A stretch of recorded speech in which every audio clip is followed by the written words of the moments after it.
For the first time in 6 years, the European Le Mans Series returns to the home of British motorsport here at Silverstone for the Goodyear 4 hours of Silverstone, and a drying track for the first of 4 qualifying sessions.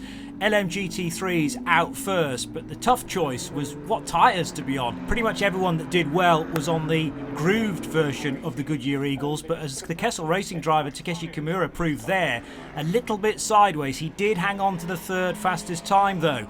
Then Martin Berry, 3 pole positions already to his name this year, couldn't quite get there here at Silverstone, narrowly missing out, and therefore will start on the front row in his Iron Lynx Mercedes-AMG car number 63. But this feels like it's been a long time in the making for the Iron Dames, and particularly for their bronze driver Celia Martin, who put to good use an extra lap just as the track was drying. Even though she used wet weather tyres, that slim racing line produced a very good time from the Frenchwoman, and a pole position for the 85 Porsche to top the GT class. Much celebration in the camp with Sarah Bovey and Michelle Gatting still racing with that broken foot, although well healing now. LMP3s were next, and remember that one team, this team, the 17 CLX Motorsport crew, had won every single pole position, and bar their non-finish in Spa, had won all the other points on offer as well.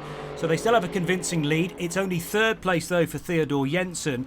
Julien Henrion certainly ran the eventual pole sitter very close in the 15 RLR M Sport car, but Wochenspiegel Team Monschau, WTM by Rinaldi Racing, and this superstar of the future surely, Griffin Peebles of Australia.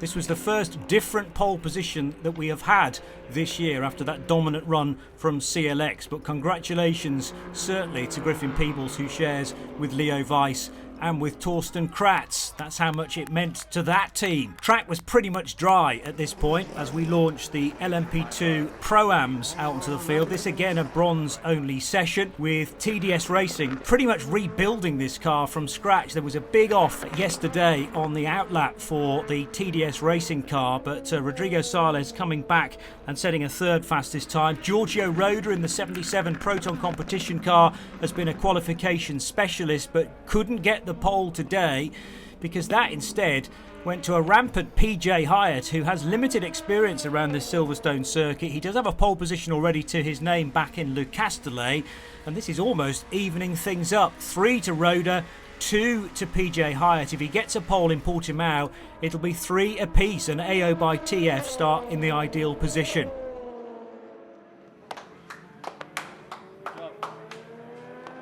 Finally, LMP2s to the Silverstone asphalt, and Nick Yellerly took a while to get his session going. He was stone last for many minutes. A change of tyres didn't really change his fortunes until the final effort from the Brit, and he bagged third position with a 142.7. Matteo Cairoli for Iron Lynx Proton still looking for his first pole position of the season, and he came pretty close to it. In fact, 2/10 close to it, but he'll start on the front row in the number 9 yellow car. But VDS Panis Racing, arriving here in the UK with a 20-point advantage in the championship, was still looking for their first ever pole, and Esteban Masson had performed very well in the free practice sessions. He's on pole position for the first time this year, extending the championship gap to 21 points. It's an 11 o'clock start tomorrow in a change of the schedule because of rain. Join us for the race tomorrow.